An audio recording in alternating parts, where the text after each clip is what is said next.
you know your goals.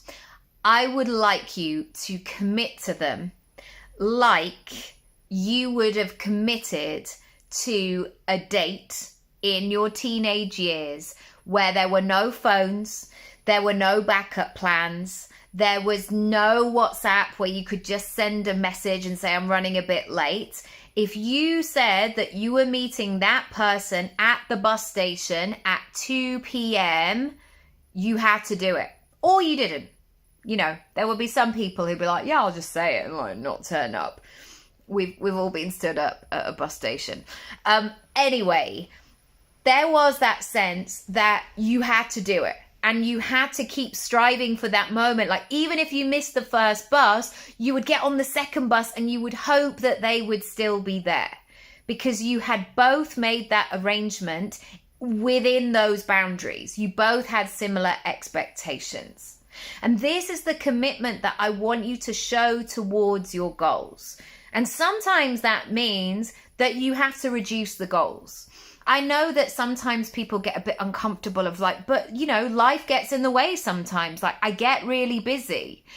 I don't think that we have to have this pressure on ourselves that we have to move mountains every single day.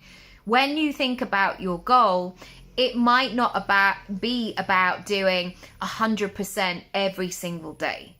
It may be, though, you doing 20%. You taking an action, or you spending 5 minutes just to think about it. You know, it might be that moment where you go, do you know what? I've literally not sat down all day. I haven't had any water. I don't know. Like, everything feels a bit chaotic.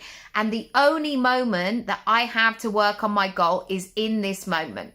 And it's 20 to 10 and I'm finally sitting down. The kids are in bed and I'm having a cup of tea. One way that you can work on your goal and be committed to your goal is sitting for 2 minutes thinking about your goal. It's so small, but it will make all the difference, because every action that you take in support of your goal and your future self and your vision, it's all a step forward.